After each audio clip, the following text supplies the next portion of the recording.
방송에서 제공하는 투자 정보는 투자 판단에 대한 조언입니다. 방송에서 제공하는 주식의 가치, 가격 상승 및 가격 하락에 대해서는 방송사에서 보장하지 않습니다. 네, 오늘의 주요 헤드라인 소식입니다. SK텔레콤이 최근 약보합작에서 누적 수익률 2.39%를 기록하며 견고한 주가 흐름을 지속하고 있습니다. SK텔레콤 주가가 뚝심을 발휘한 것은 고배당주 매력과 실적 개선이 본격화될 것이란 전망에 불안한 시장에서 투자 피난처 역할을 톡톡히 했다는 분석입니다. 보톡스로 알려진 보톨리눔 톡신 제제 생산 기업 메디톡스 주가가 5일 급락했습니다. 이 회사의 보톨리눔 톡신 제제인 메디톡신의 중국 내 인허가 절차가 중단됐다는 소식이 퍼져 기관 투자자가 대거 매도에 나선 가운데 메디톡스는 즉각 관련 의혹을 부인했지만 투자자들의 쉽사리 불안감을 감추지 못하고 있습니다. 갑질 파문으로 장기 실적 부진을 겪고 있는 남양유업의 주가가 2010년 10월 이후 9년 만에 최저 수준으로 추락했습니다. 홍원식 남양유업 회장의 외조카인 황 씨의 마약 투약 혐의로 또 한 번 기업 이미지가 크게 실추됐고 홍 회장이 직접 사과문을 발표하기 이르렀지만 주가를 회복하기 쉽지 않을 것이라는 전망이 나오고 있습니다.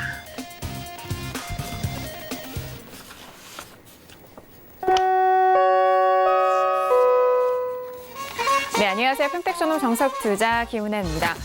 오늘은 수요일장이었습니다. 간밤 뉴욕 증시는 하반기 기준금리 인하 가능성을 시사하면서 시장은 이에 반응을 했습니다. 3대 지수 모두 급등으로 마무리가 된 상황인데요.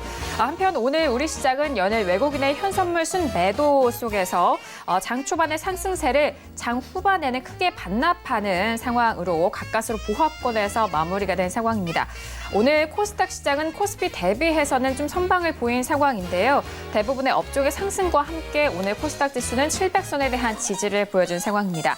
자, 앞서서 말씀드렸듯이 기준금리 인하에 대한 가능성 시사 여파로 오늘장은 원달러 환율이 크게 좀 조정을 받은 상황인데요. 1180원대가 이탈이 되면서 1170원대로 다시 조정이 된 상황입니다. 자, 이렇게 오늘 수요일장이 모두 마무리가 되는데요. 오늘도 정석투자와 함께 하시면서 오늘 시장에 대한 정리와 그리고 금요일장에 대한 대응 전략까지도 꼼꼼하게 확인해 보시길 바라겠습니다. 그럼 오늘 시장 흐름 다시 한번 정리합니다. 시세 보시죠.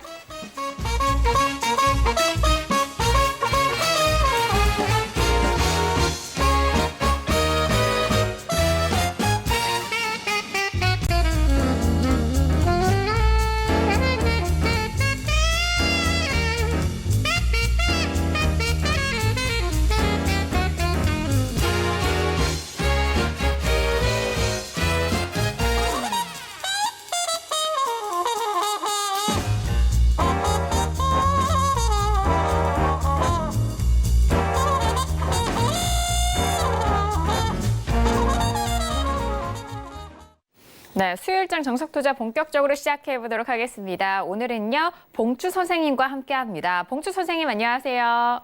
네, 안녕하세요. 네, 반갑습니다. 지금 내일 휴장을 앞두고 있었던 오늘 우리 시장인데 간밤 뉴욕 증시에 미국 기준금리 인하 가능성 소식도 들렸고 오늘 우리 시장 연일 외국인의 수급이 이탈이 되고 있습니다. 오늘 수요일장 어떻게 보셨을까요? 네, 한편으로는 조금 강했다 볼 수도 있겠고요. 하지만 또 약했다 그렇게 볼 수도 있겠습니다.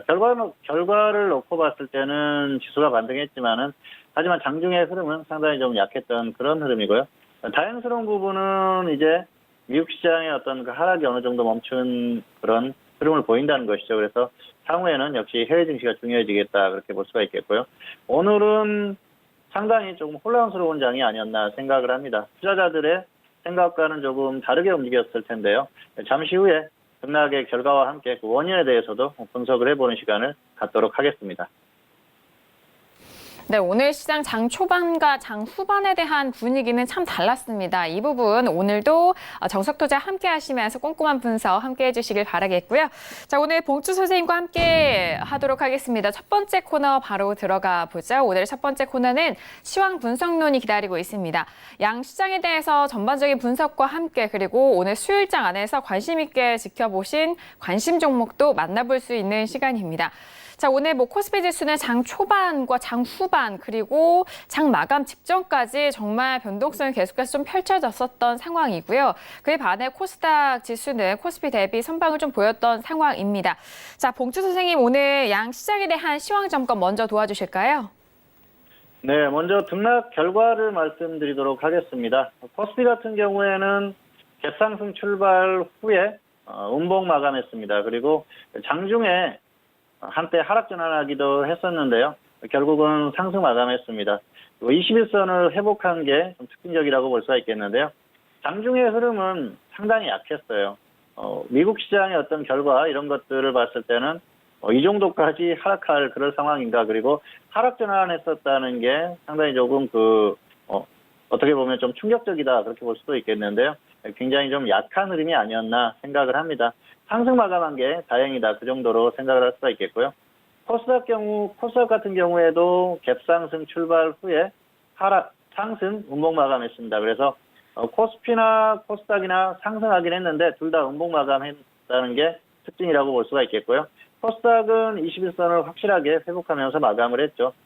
코스피에 비해서 코스닥이 상당히 강했던 그런 모습이 특징적이라고 볼 수가 있겠고요. 역시 장중에 중소형주들의 흐름이 굉장히 좋았는데 종목 장세가 나타나는 그런 흐름이었다 그렇게 볼 수가 있겠습니다. 자, 그리고 등락의 원인을 보면은 역시 코스피 같은 경우에는 해외 증시라고 할 수가 있겠죠. 미국 시장이 전날 급등을 했죠. 미국 시장이 워낙 강하게 급등을 했기 때문에 한국 시장도 그대로 영향을 미쳤고요. 장중의 흐름은 수급적인 부분을 볼 수가 있을 것 같습니다. 수급이 악화되면서 흐름이 좋지 못했었죠. 외국인들이 코스피와 선물에서 매도하는 그런 흐름이 나왔어요. 그렇기 때문에 장중에 흐름이 좋을 수가 없겠죠. 특히 선물에서 매도를 강하게 하는 그런 흐름이었습니다. 장중 한때 8천 계약이 넘어갔었죠. 결국은 6천 계약 정도로 마감을 했습니다만은 어쨌든 작은 숫자가 아니죠. 그리고 상당히 좀 강한 그런 매도세였다. 그리고 어제도 선물에서 매도를 많이 했지 않습니까? 그런데 어제 같은 경우에는 그 흐름을 보면은 역시 청산 차원의 매도가 많이 있었다. 그렇게 볼 수가 있겠고요. 오늘 같은 경우에는 신규 매도 진입이 많았다는 것이죠. 단기적으로 지수가 어느 정도 상승했다. 그렇게 보는 것 같습니다. 그래서 오늘 흐름 자체가 좋지 못한 그런 흐름이었었고요. 대형주가 특히 약했어요. 지수의 흐름이 강하게 나오려고 하면은 대형주가 강해야 되는데 오늘 코스피 지수를 보면 대형주가 상당히 약했습니다. 그런 흐름이 나오면서 결국은 지수가 하락할 수밖에 없었다는 것이죠. 그리고 특징적으로 본다고 하면은 삼성전자가 강한 흐름 속에서도 대형주 지수가 약했다는 겁니다. 그렇게 봤을 때는 삼성전자를 제외한 시가총액 상위 종목들이라든지 대형주들의 전반적인 흐름 자체가 좋지 못했다고 볼 수가 있겠죠. 어쨌든 삼성전자가 1% 넘게 상승했는데도 대형주가 쭉 하락하면서 지수가 하락세를 보였다는 것은 상당히 약한 모습이 아니었나 생각을 합니다. 어쨌든 그나마 상승 마감한 게 다행이다 볼 수가 있겠고요.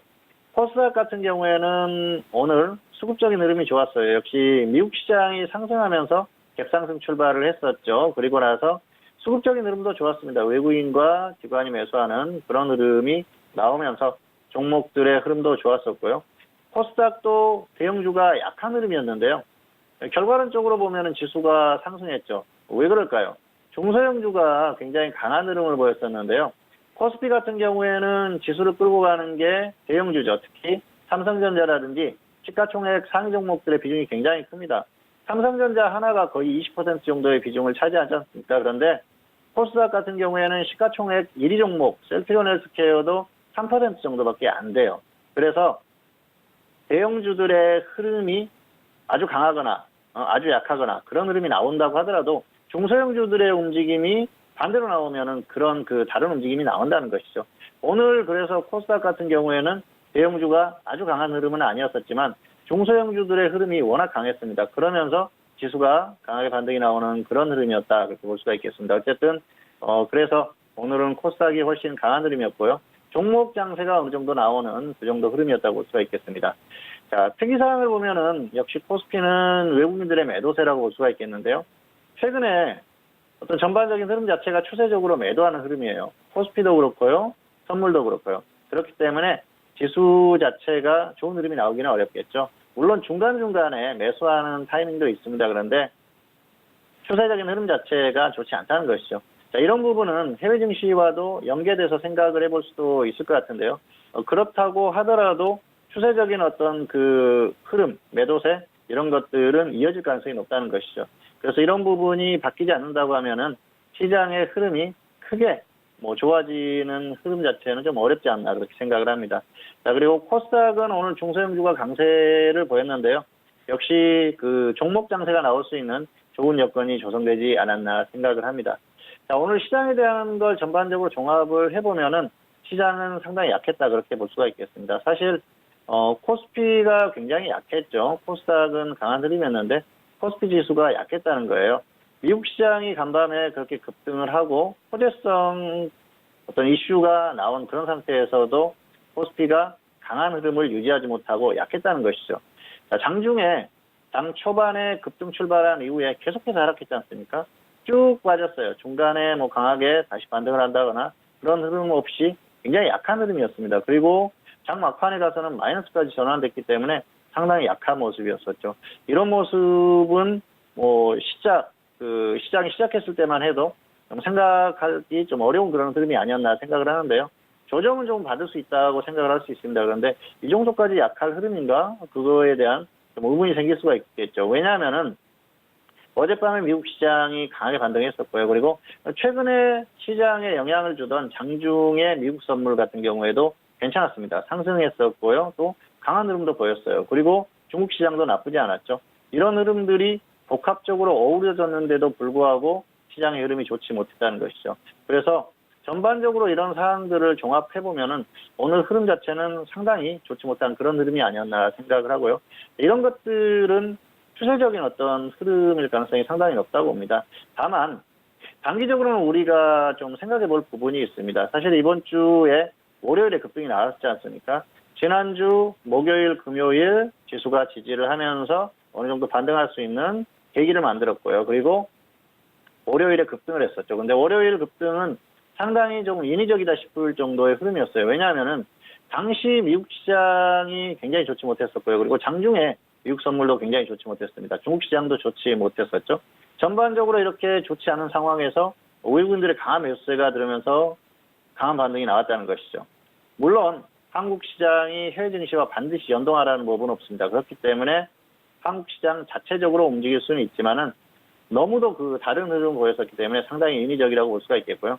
그런 흐름은 그렇습니다. 사실 그 해외 증시의 흐름이 워낙 좋지 못했었기 때문에 단기적으로 짧게 반등을 가져가면서 여기서 짧은 수익 실현을 수익에 대한 추구 이런 것들을 해볼 수 있는 그런 흐름이었다는 것이죠. 그래서 단기적인 어떤 자금이 들어왔다 그렇게 볼 수가 있겠는데요.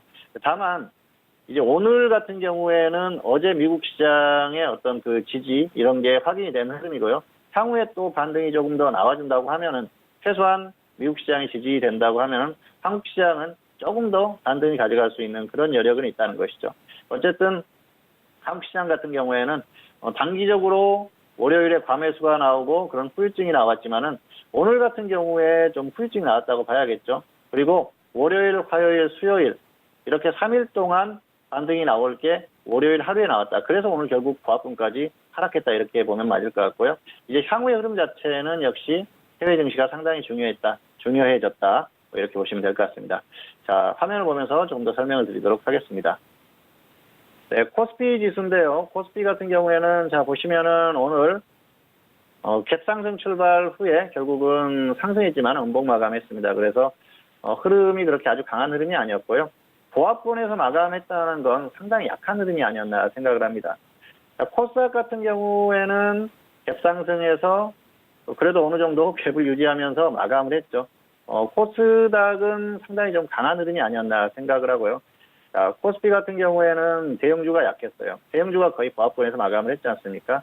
대형주가 약했는데 문제는 삼성전자가 어느 정도 흐름을 보였다는 것이죠. 삼성전자가 상승한 가운데서도 이렇게 약한 흐름을 보였었기 때문에 다른 대형주들의 흐름이 전반적으로 약했다 그렇게 볼 수가 있겠고요. 코스닥은 대형주들의 흐름이 약했습니다. 코스닥 역시도 그렇게 강하지 않았었는데 중소형주들의 흐름이 상당히 강했어요. 그러면서 지수의 흐름을 만들었다는 것이죠.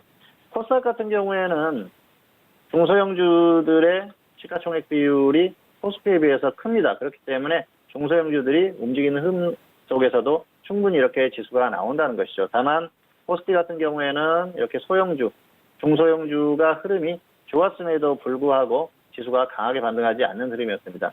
대형주들의 시가총액 비율이 워낙 크기 때문에 어쩔 수 없는 부분이다 그렇게 볼 수가 있겠고요.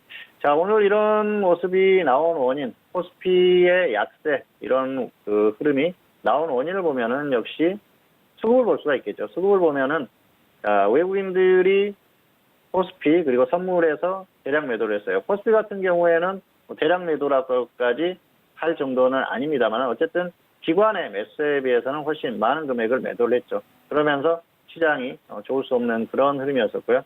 문제는 이런 게 추세적인 흐름이라는 것입니다. 최근의 흐름을 보면은 외국인들이 5월 8일 이후부터 쭉 매도를 하고 있죠. 그런데 매도 금액이 작지 않습니다. 거의 한 3조 정도 되기 때문에 작은 금액이 아니고요. 추세적으로 매도를 하는 어느 정도 흐름이 나오고 있다는 것이죠. 그리고 선물 같은 경우에도 외국인들의 매도세가 계속 나오고 있어요.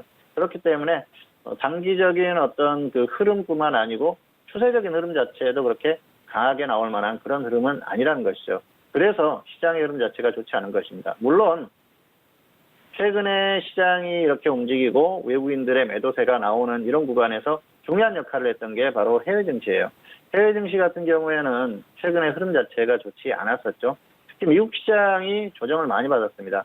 한국 시장의 흐름을 보면은 사실 쭉 하락하는 구간, 이 정도까지는 충분히 하락이 나올 수 있는 그런 구간이었어요. 그런데 사실은 여기에서 어느 정도 반등이 나올 수 있는 흐름을 보였었고요. 그리고 충분히 반등이 나올 수 있는 그 정도 가격까지 하락했습니다. 그런데 그러지 못하고 쭉 흘러내렸었죠. 여기에서 계속 하락했지 않습니까? 그런데 이런 부분을 결국은 해외 증시가 약했기 때문에 만들었다는 것이죠. 해외 증시가 이후에도 여기에서 일단 한번 멈춘 이후에 한국 시장이 어느 정도 반등하려고 하는 흐름에서 쭉 흘러내렸지 않습니까? 그러면서 한국 시장의 흐름이 좋지 못했던 그런 흐름이거든요. 그래서 해외 증시의 흐름이 그동안의 흐름에 엄청난 역할을 했다. 그렇게 보시면 될 것 같습니다. 그래서 향후의 흐름은 해외 증시가 상당히 중요해졌다 볼 수가 있겠죠.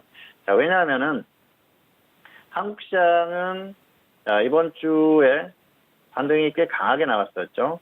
지난주 목요일이었었죠. 목요일, 금요일 지수가 어느 정도 저점을 기록하는 그런 흐름을 보였고요. 그리고 월요일에 급등이 나왔어요. 사실 월요일에 흐름이 급등이 나올 만한 그런 흐름은 아니었습니다. 기술적인 흐름을 보면은 반등이 나올 수 있는 그런 흐름이었었죠.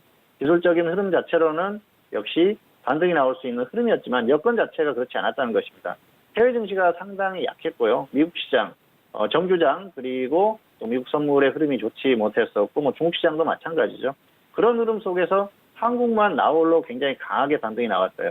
단기적인 어떤 그 흐름 속에서 단기적으로 강하게 짧은 수익을 추구하는 그런 흐름이었다고 볼 수가 있겠습니다. 그러면서 강한 이런 반등이 나왔는데요. 그리고 나서 결국은 후유증이 오늘까지 나오는 것이죠. 오늘 사실 지수가 강하게 반등해도 전혀 이상할 것이 없는 흐름이었었죠. 미국 시장이 어제 엄청나게 강한 흐름을 보였지 않습니까? 그리고 또 파월 의장이 금리 인하를 시사하면서 시장에 좋은 환경을 조성을 했는데도 불구하고 강세를 그대로 유지하지 못하고 결국은 하락했어요. 이런 것들이 단기적인 어떤 후유증이라고 봐야죠. 그런데 우리가 이제 생각을 해볼 건 오늘 이렇게 지수가 조정을 받으면서 약한 흐름을 보였었지만은 월요일의 급등, 이게 월요일, 화요일, 수요일 3일 동안 단기적으로 해외 증시가 어느 정도 버티면서 흐름이 나왔을 때 나올 수 있는 반등이 하루 만에 나왔다고 보면 될 것 같습니다. 그래서 지금은 원상태로 돌아갔다. 현재 지수는 그렇게 보시면 될 것 같습니다. 원상태로 돌아간 그런 상태이기 때문에 여기에서부터는 이제 다시 해외 증시의 흐름이 역할이 상당히 중요해졌다. 그렇게 볼 수가 있을 것 같습니다. 그래서 해외 증시, 특히 이제 미국 시장의 흐름이 여기에서 다시 이전의 흐름처럼 정말 이렇게 또 다운되면서 크게 꺾이는 그런 흐름 정도만 아니면은 단기적으로는 충분히 반등을 시도할 수 있는 그런 상황이라는 것이죠. 어쨌든 현재 장세는 그동안 상당히 약한 흐름을 보였었지만 단기적으로는 최소한 반등할 수 있는 계기를 마련했죠. 어제 급등을 했고요. 그리고 최소한 최근의 저점, 이 저점을 단기적으로 크게 이탈할 만한 그런 상황은 아니라고 생각합니다. 왜냐하면은 지금 미국 시장 같은 경우에도 그동안의 악재가 단기적으로는 이 구간에서 전부 다 반영이 됐어요. 미중 무역 분쟁에 대한 엄청난 그런 그 악재들, 그리고 트럼프 대통령의 그 안 좋은 발언들, 그리고 또 멕시코와 관세에 관련한 뭐 여러 가지 이슈들, 이런 것들이 전부 다 반영이 됐다는 것이죠. 그리고 사실 시장이 기대했던 게 어제 그 파월 의장이 얘기했던 그런 거 아니겠습니까? 금리 인하에 대한 어떤 그런 그 가이드라인이라든지 이런 것들이 나올 것이다 생각을 했는데 전혀 언급이 없었어요. 그러다가 어제 결국은 금리 인하도 가능하다 그런 얘기를 했는데요. 이런 것들이 전반적인 어떤 정치적인 흐름하고 연결했다고 생각은 합니다. 다만 중요한 건 파월 의장 입에서 다시 또 호재성 멘트가 나왔다는 것입니다. 그래서 최소한 단기적으로는 이 기존에 어떤 그 나와 있었던 악재들이 뭐 다시 한번 또 부각이 되는 뭐 그 정도 흐름은 크게 상관없을 것 같고요. 또 다른 악재가 크게 부각이 되지 않는다고 하면은 단기적으로는 최소한 버티는 흐름 정도는 가능하지 않을까 생각을 합니다. 자, 해외 증시가 단기적으로 버텨주는 그 정도 흐름만 가능하다면 한국 시장 같은 경우에도 크게 여기에서 뭐 단기에 급락한다거나 그런 흐름까지는 나오지 않을 가능성이 충분히 있다고 보는 것이죠. 다만 우리가 생각할 건 그렇습니다. 지금 현재 시장의 추세적인 어떤 흐름 자체가 좋지 않다는 겁니다. 그리고 한국 시장의 그동안 하락하면서 나왔었던 흐름, 그리고 단기적인 어떤 흐름뿐만이 아니고 좀 추세적인 흐름을 만들어가는 여러 가지 흐름 속에서는 추세가 좋지 않다는 것이죠. 결국은 외국인들의 매도세가 지속되는 그런 흐름이고요. 그리고 그로 인해서 한국 시장의 흐름이 좋지 못하다, 그렇게 볼 수가 있겠습니다. 다만 단기적으로는 어떤 삼성전자의 추가 반등 가능성, 그리고 해외 증시가 단기로 최소한 버틸 수 있는 그런 가능성, 그리고 단기적인 어떤 흐름을 봤을 때는 역시 한국은 단기 반등 구간에 있다, 그렇게 봤을 때는 추가적인 소폭의 반등은 가능하다고 봅니다. 다만 길어도 다음 주 중반 이후에는 또 그 좋지 않은 흐름이 나올 가능성이 높기 때문에 역시 추세적인 흐름에 대해서 생각을 하면서 접근을 해야 된다는 것이죠. 자, 결론적으로 말씀드리면은 지수의 추세 자체는 좋지 못합니다. 다만 단기적으로는 지지되는 흐름이고 또 반등을 시도하는 흐름이기 때문에 소폭 반등은 더 시도할 수 있습니다. 다만 추세적인 흐름이 좋지 않기 때문에 추세에 대해서는 역시 좀 보수적인 관점에서 추세에 대한 것들을 생각을 하고 접근해야 될 상황이고요. 단기 반등이 나오더라도 강하게 반등이 나오기는 어렵습니다. 시장의 추세 자체가 좋지 않기 때문에 현재 상태에서는 강한 반등을 기대하기는 어렵기 때문에 반등은 조금 기대할 수 있다. 다만 추세적인 흐름 자체가 어렵고 강한 반등이 어렵기 때문에 그런 흐름을 생각하면서 대응을 하자. 이 정도로 설명을 마치도록 하겠습니다. 네, 오늘 수요일장에 대해서 시황 분석 점검을 해드렸습니다. 자, 먼저 코스피 지수는 대형주의 상대적 약세 흐름에 의해서 장 초반에 이 상승을 좀 지키지 못하고 내려왔다라는 부분 짚어주셨고요. 코스닥 시장에서는 중소형주의 강세 흐름 속에서 오늘 700선에 대한 지지와 강보합권으로 유지가 된 상황입니다.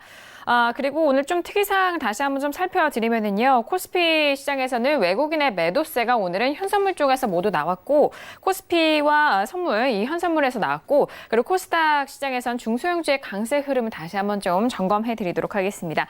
자, 그리고 다음 주 중반까지에 대한 반등 가능성과 단기적인 반등, 그리고 추세에 대해서 잘 살펴보셔야 된다라는 말씀까지 덧붙여주셨으니까요. 이 부분도 참고해 주시길 바라겠습니다. 자, 이어서 오늘 시장 안에서 관심 있게 보셨던 관심 종목까지 만나보도록 하겠습니다. 봉투 선생님, 오늘 관심 종목은 어떤 종목 꼽아주셨을까요? 네, 오늘은 삼성바이오로직스 그리고 코미팜 이렇게 두 가지 종목을 골라봤습니다. 먼저 삼성바이오로직스 같은 경우에는 역시 최근에 이슈를 많이 몰고 다니는 그런 종목이죠. 보유자는 홀딩 후에 매도하시기 바라고요. 미보유자는 관망하시는 게 좋을 것 같습니다. 자, 그리고 코미팜 같은 경우에는 역시 이슈로 움직였는데요. 보유자는 역시 홀딩 후에 매도, 미보유자는 조정 시에 단기 접근하자, 이렇게 설명을 할 수가 있을 것 같습니다. 자, 삼성바이오로직스는 역시 시장에서 관심을 많이 받는 종목이죠. 계속해서 이슈가 나오는 그런 종목이고요. 뭐 그동안 계속해서 뉴스를 많이 접하셨을 거예요. 오늘 같은 경우에도 부사장, 그동안 또 구속 영장이 청구됐던 그 두 분 중에서 한 분이 구속이 됐어요. 그러면서 좀 어떤 그 악재성 뉴스가 나왔고요. 한 분은 이제 다행히 그 구속영장이 반려되면서 그나마 좀 다행이다. 좀 그렇게 말씀을 드릴 수가 있을 것 같습니다. 어쨌든 계속해서 삼성바이오로직스 같은 경우에는 악재성 뉴스가 나오고 있는데요. 중요한 건 역시 그 삼성그룹 전반에 대해서 좀 압박이 들어간다는 것이죠. 특히 삼성바이오로직스의 분식회계 관련해서 계속해서 검찰의 수사가 진행이 되고 있지 않습니까? 사실 작년에 뭐 거래가 정지되고 그런 상황이 있었죠. 그러면서 또 거래소에서 결국은 거래 재개를 하고 이런 흐름이 나오면서 삼성바이오로직스도 이제 흐름이 어느 정도 다시 좋아지는 것이 아닌가 그렇게 생각을 했었는데 계속해서 검찰에서 압박을 하는 상황이고요. 그리고 검찰의 어떤 그 수사 결과나 이런 것들에 따라서 향후에 또 거래소나 이런 금융당국에서 어떤 조치가 또 나올 수도 있겠죠. 그런 부분들이 불안감이 계속 지속되는 종목이라는 것입니다. 어쨌든 그런 부분에 있어서 불안감이 있는 종목이기 때문에 이 종목을 추세적으로 매매하는 건 상당히 좀 불안한 그런 흐름이 아닌가 생각을 해요.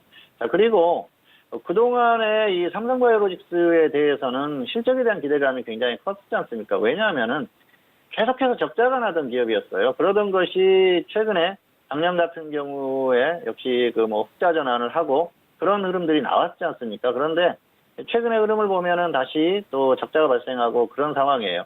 물론 뭐 일회성 비용이 많이 들어가서 그랬다 그렇게 얘기를 하고 있는데요. 그렇다고 하더라도 단기적으로는 악재라는 것이죠. 그리고 최근에 또 실적에 대한 기대감에 대한 그런 뉴스들이 나오고 있습니다. 3분기 이후에 실적이 다시 좋아질 것이다 그런 얘기를 하고 있는데요. 사실 실적 부분은 결국 뚜껑을 열어봐야 된다는 것이죠. 그때 가봐야 되는 거예요. 삼성바이오로직스의 사업 방향 자체는 나쁘지 않다고 생각을 합니다. 왜냐하면은 역시 위탁 생산 위주로 지금은 사업을 진행을 하고 있지 않습니까? 그리고 향후에 신약이라든지 바이오시밀러 이런 쪽에서 어떤 결과가 나온다면 더 좋아질 수가 있겠죠. 다만 현재 상태에서 보면은 상당히 고평가됐다는 거예요. 현재 주가가 이렇게 하락했는데도 불구하고 고평가됐다 그렇게 볼 수가 있겠는데요.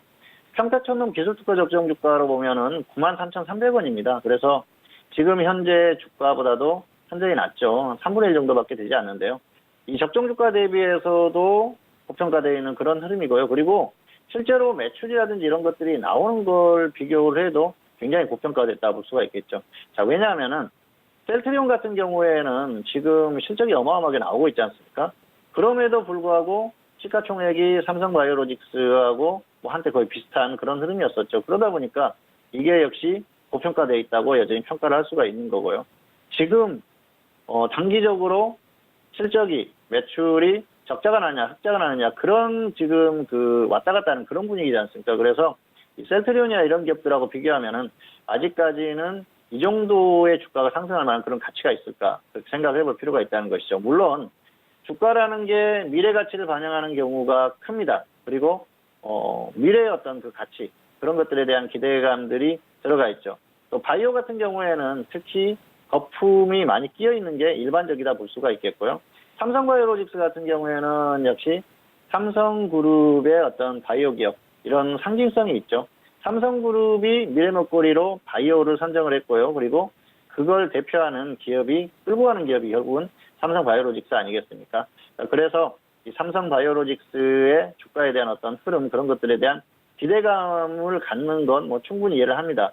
다만 현재 상태에서는 주가가 기업 자체적으로 그냥 현재 상태를 봤을 때는 과도한다는 것이죠. 고평가되어 있고요. 그리고 미래 가치를 반영하더라도 현재 정도의 주가는 최소한 5년 이상 이후의 어떤 흐름을 반영한 흐름이 아닌가 생각을 하고요. 5년, 10년 이후에 반드시 좋은 결과가 나오라는 법도 없지 않습니까? 어쨌든 그렇게 고평가되어 있는 게 첫 번째로 좀 불안한 그 부분이다 그렇게 볼 수가 있겠습니다.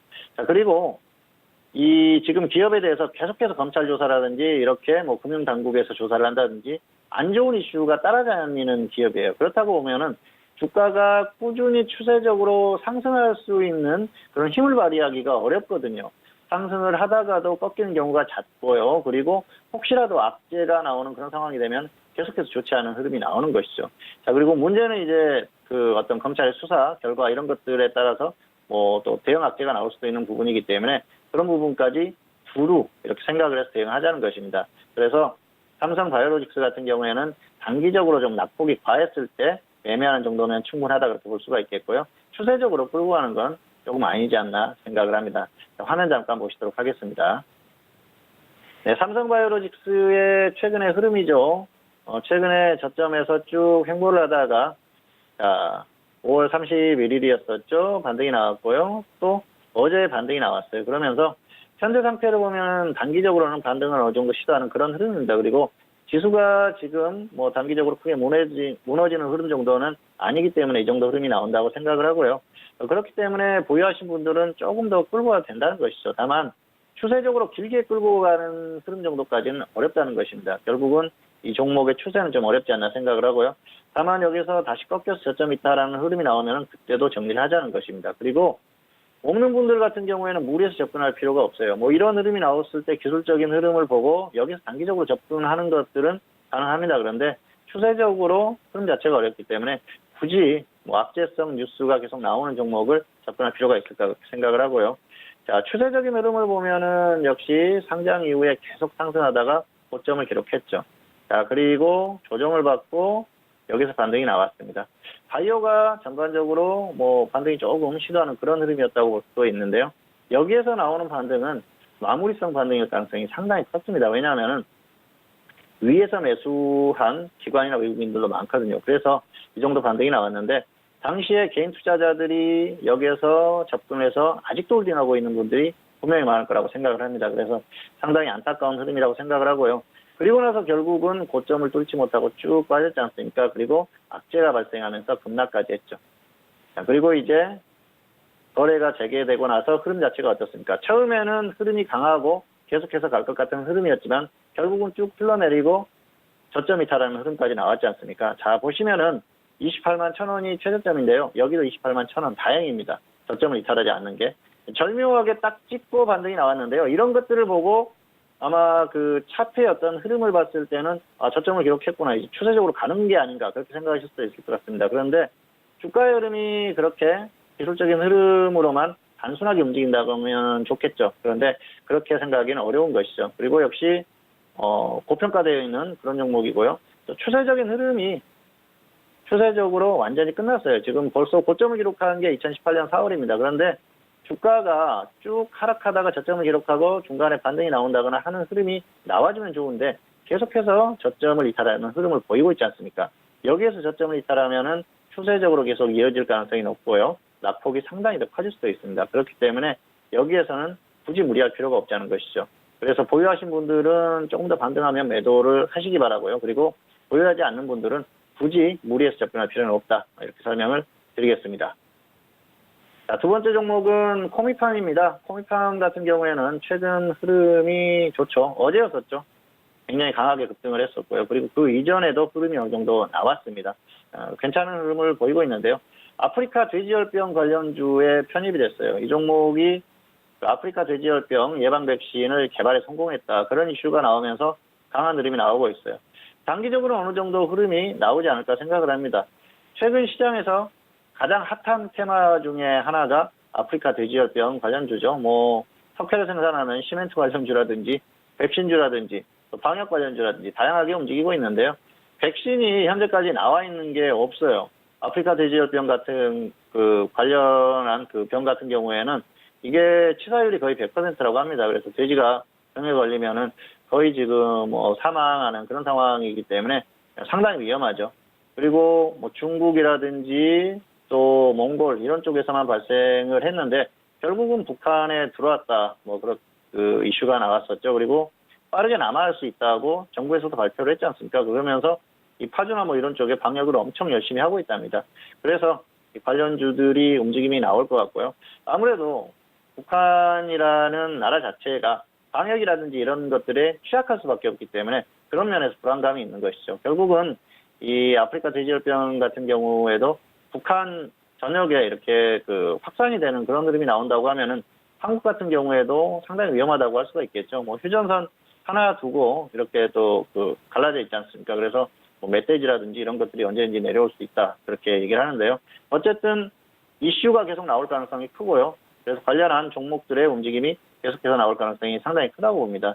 그렇기 때문에 이 관련한 종목들은 관심을 갖고 조금 더 지켜보는 게 뭐 충분히 가능하다고 볼 수가 있겠고요. 코미팜 같은 경우에는 화면을 보시면은 최근의 흐름이 좋았었어요.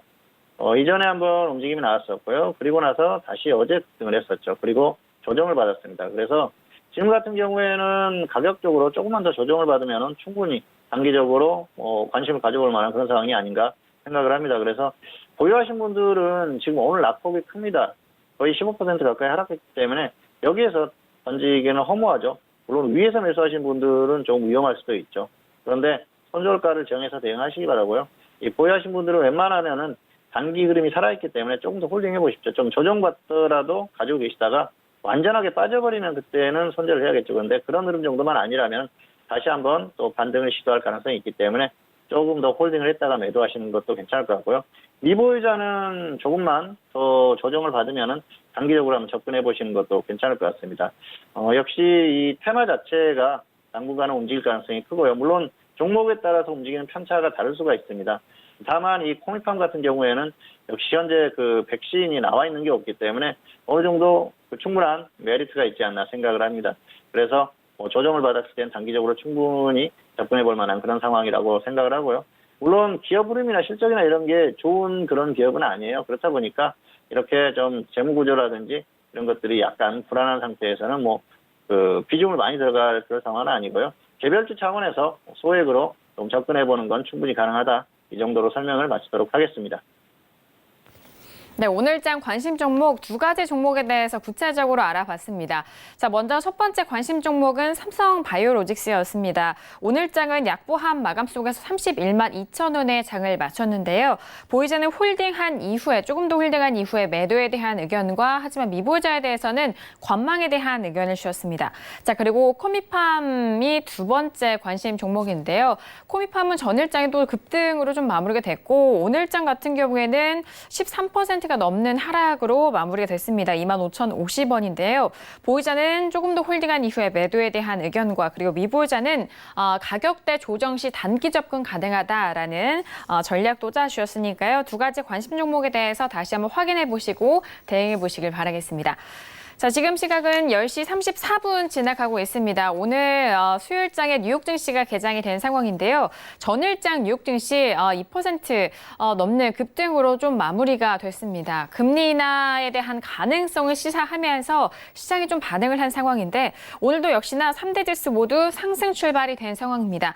연일 금리 인하에 대한 기대감이 이 시장에 대해서 계속적으로 좀 불러일으키고 있는 상황인 것 같은데요. 오늘 강보합권에서 출발이 된 상황 속에서 개장했다라는 점까지 다시 한번 확인해 주시길 바라겠습니다. 자, 이어서 선생님 질문 있을 시간으로 넘어가 볼게요. 오늘도 다양한 질문들 많이 접수해 주셨고요. 첫 번째 질문부터 확인해 봅니다. 자, 오늘의 첫 번째 질문은요. 끝자리 5387님의 질문 확인합니다. 한국 단자를 매수하셨고요. 매수가는 58,500원에 비중은 30% 질문이셨습니다. 오늘장 한국 단자는 강보합 마감으로 64,300원에 마감이 됐는데요. 매수가 대비해서 현재 수익을 보고 계신 수익 구간입니다. 자, 봉추 선생님은 한국 단자 어떻게 보실까요? 네, 학점은 C고요. 본전 매도하시거나 수익 15% 후에 확실한 조정 시에 재매수를 하시기 바랍니다. 매수가가 좋은 건 아닌데요. 운이 조금 좋았다 볼 수가 있겠습니다. 최근의 흐름 자체가 굉장히 강하죠. 그렇기 때문에 단기적으로 반등이 더 나온 그런 흐름이고요. 하이브리드카용 커넥터를 생산하는 그런 기업이에요. 그러다 보니까 친환경 자동차 이쪽에 어떤 흐름이 나왔을 때 수소차나 전기차 연관된 흐름이겠죠. 최근에 수소차라든지 전기차의 흐름이 좋지 않았어요. 그럼에도 불구하고 강한 흐름이라는 것은 나홀로 종목이라는 것이죠. 그래서 계속해서 상승할 수도 있겠지만은 단기적으로 가격에 대한 부담은 분명히 있습니다. 그리고 매수가가 좋지 않기 때문에 단기로 대응하는 게 맞을 것 같습니다. 중장기 투자에 대해서 질문을 하셨는데요. 중장기는 아니다. 왜냐하면은 저점에서 매수를 해야 되는데 그러지 못하셨어요. 차트 잠깐 보시겠습니다.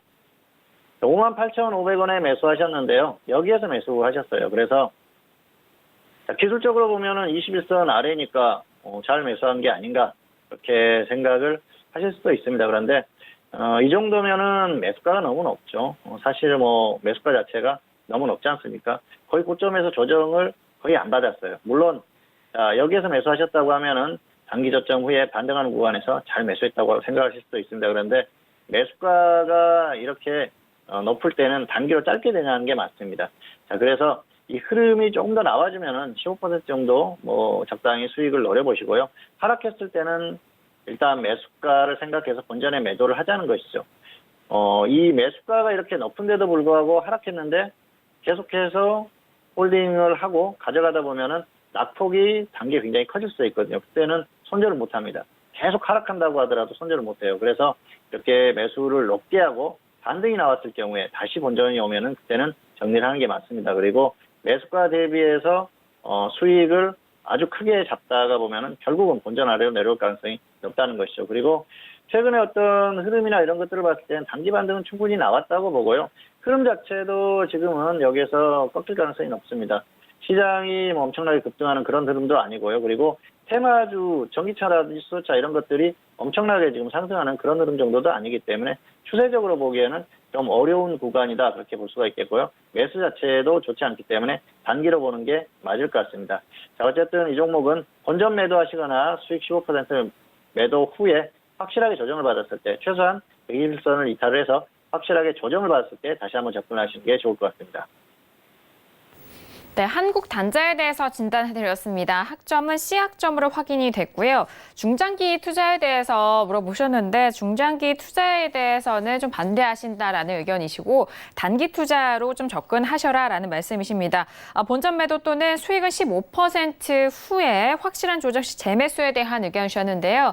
지금 현재 수익을 보고 계시기 때문에 수익 실현은 15%에 대한 부분 그리고 다시 재접근할 때는 121선 이탈이 됐을 때 확실한 조정 시 접근하셔라라는 전략까지 참고해 주시길 바라겠습니다. 자, 이어서 다음 질문도 이어가 볼게요. 끝자리 9315님의 질문입니다. 대주 산업을 매수가 1,730원에 비중은 적어주지 않으셨는데요. 자, 오늘장의 대주 산업 종가는요. 4%가 상승하면서 1,555원에 마감이 됐습니다. 매수가 대비해서는 현재 손실을 보고 계신 상황인데 봉투 선생님은 어떻게 보실까요? 네, 학점은 F고요. 본전 매도하시거나 손절 마이너스 20% 대응하시기 바랍니다. 추격 매수하셨는데요. 차트 잠깐 보시겠습니다. 1,730원에 매수하셨어요. 여기에서 매수하셨는데요. 자, 이 종목은 아프리카 돼지열병 관련주로 움직이고 있어요. 사료 생산 기업이죠. 매수가 일단 추격 매수입니다. 자, 지금 뭐 저점에서 쭉 상승했는데 뭐 이런 구간에서 매수를 했다고 하면은 뭐 눌림목 같이 보이기 때문에 그럴 수도 있어요. 그런데 여기는 매수가가 아니죠. 너무 높은 구간에서 추격 매수하셨고요. 기준도 없습니다. 마이너스 19%까지 홀딩하셨는데요. 이렇게 대응하다가는 결국은 손실 가능성이 커집니다. 기준 가지고 대응하시기 바랍니다. 자, 어쨌든 매수가가 높기 때문에 본전 오면은 매도하시기 바랍니다. 단기적인 흐름은 살아있어요. 아프리카 돼지열병 관련주들이 움직이기 때문에 충분히 반등 가능하다고 생각을 합니다. 다만 저점을 이탈했을 때는 손절을 하자는 것이죠. 그때는 테마가 좋지 않든 종목 자체적으로 흐름이 좋지 않은 상황이기 때문에 무작정 계속 홀딩하다가는 손실이 커질 가능성이 높기 때문에 일단 그때는 정리를 하자는 것입니다. 그래서 본전 매도하시거나 손절 마이너스 20% 후에 상황을 봐서 다시 한번 접근하시는 게 좋을 것 같습니다. 네, 대주 산업에 대해서 진단해드렸습니다. 학점은 F학점으로 확인됐습니다. 현재 손실 구간이신데 반등 시에는 본전 매도 그리고 손절에 대해서는 마이너스 20% 대응 전략 참고하시길 바랄게요. 자, 이어서 다음 질문도 이어가 봅니다. 끝자리 4508님의 질문이고요. 상신 EDP를 매수가 11,800원에 비중은 50% 질문이셨습니다. 오늘장 상신 EDP는요, 강보합이고요. 1,950원에 마감이 됐습니다. 지금 소폭 손실 구간이신데 봉투 선생님 어떻게 보실까요? 네, 학점은 D고요. 본전 근처 매도하시거나 손절 마이너스 25% 대응하시기 바랍니다. 손절은 확실하게 정말 크게 꺾였을 때 정리하시기 바라고요. 단기적으로 흐름이 살아있기 때문에 추가받는 가능성이 충분히 있다고 생각을 합니다. 다만 본전 굳이 그렇게 고집하지 마시고요. 본전 근처에 갔는데 지수가 갑자기 꺾여요. 그러면서 종목이 또 조정을 받는 흐름이다. 그때는 대충 정리를 하자는 것이죠. 낙폭이 컸다가 본전 근처까지 왔기 때문에 어쨌든 그렇게 대응을 해주시기를 바라겠습니다. 자, 차트 보시겠습니다. 자, 이 종목은 지금 매수가가 11,800원입니다. 매수를 여기에서 하셨어요. 자, 매수 자체가 조금 애매하죠. 여기에서 했다고 하면 약간 추격 매수고요. 여기는 뭐 매수는 하실 수 있습니다만은 어쨌든 기준 없는 대응을 계속 하신 것이죠. 그리고 종목이 계속 흘러내렸지 않습니까? 사실 저점을 완벽히 좀 확인을 하고 접근하셨어야 되는데 좀 아쉽다고 볼 수가 있겠고요. 자, 문제는 계속해서 주가가 하락하는데도 홀딩하셨어요. 뭐 거의 마이너스 25% 정도까지 홀딩하셨는데요. 그러다 보니까 지금 그 손실이 커지면서 좋지 않았었는데 다행히 단기적으로 2차전지 관련주들이 움직임이 나오고 있어요. 자, 근데 2차전지 관련주들이 아직은 추세적으로 움직일 만한 상황은 아니라고 생각을 합니다. 기술적인 흐름도 그렇고요. 그리고 그동안 종목들이 어마어마하게 상승했어요. 지금 낙폭이 큰 것 같은데 아직도 저점과는 한참 거리가 멀죠. 그리고 제대로 조정을 받고 반등이 제대로 나올 만한 뭐 호재라든지 어떤 움직임 이런 것들은 아닙니다. 그러다 보니까 단기적인 움직임 정도다 이렇게 볼 수가 있겠고요. 역시 뭐 수소차가 조금 더 조명을 받는 그런 상태이기 때문에 수소차에 비해서 조금 불리한 면이 있을 것 같고요. 가격 메리트가 정말 확실하게 발생했을 때는 중장기적인 투자가 가능합니다. 그런데 아직까지는 전기차 같은 경우에는 조금 더 기다려야 될 그런 상황으로 보인다 이렇게 말씀을 드리겠고요. 어쨌든 그렇기 때문에 현재 반등은 단기 반등으로 본다는 겁니다. 물론 추가적으로 더 반등을 할 수도 있겠지만은 어쨌든 현재 상태에서 판단은 그렇다는 겁니다. 그래서 단기로 대응하시기 바라겠고요. 그리고 낙폭이 지금 27%까지 하락했다가 겨우 반등이 나오는 상황이에요. 이렇게 낙폭이 컸다가 반등이 나왔을 때는 본전 근처에서 적당히 정리를 하는 게 정석입니다. 꼭 본전이 오지 않더라도 손실을 줄이는 걸로 만족하고 대응하시기 바라고요.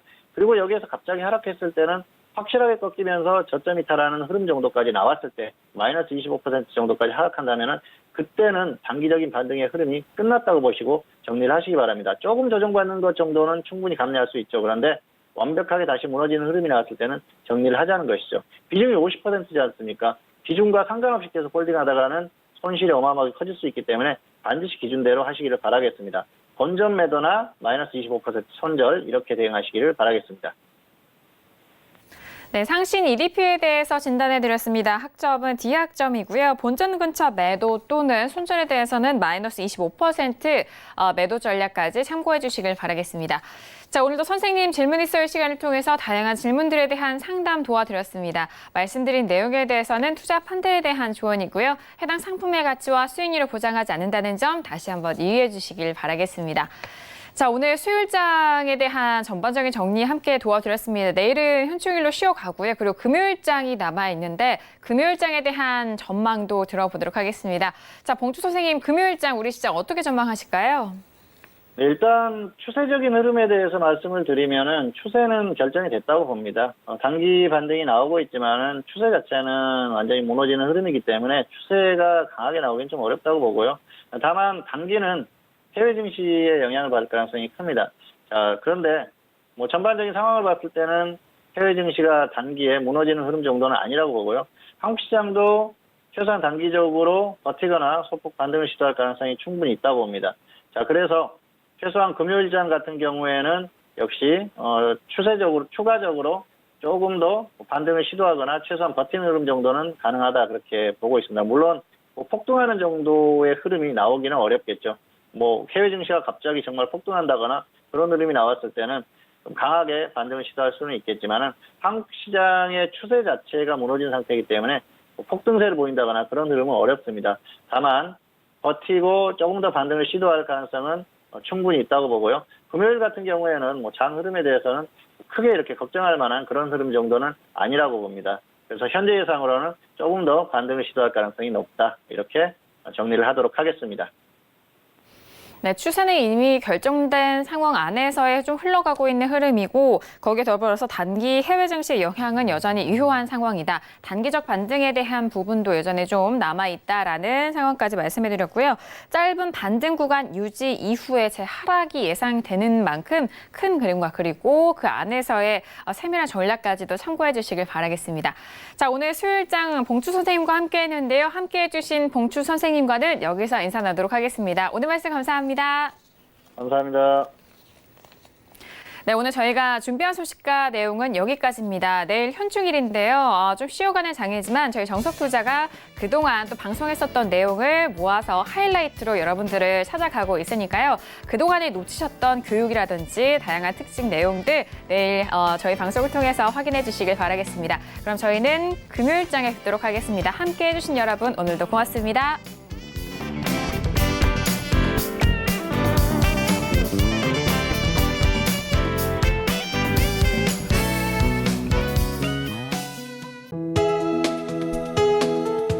방송에서 제공하는 투자 정보는 투자 판단에 대한 조언입니다. 방송에서 제공하는 주식의 가치, 가격 상승 및 가격 하락에 대해서는 방송사에서 보장하지 않습니다.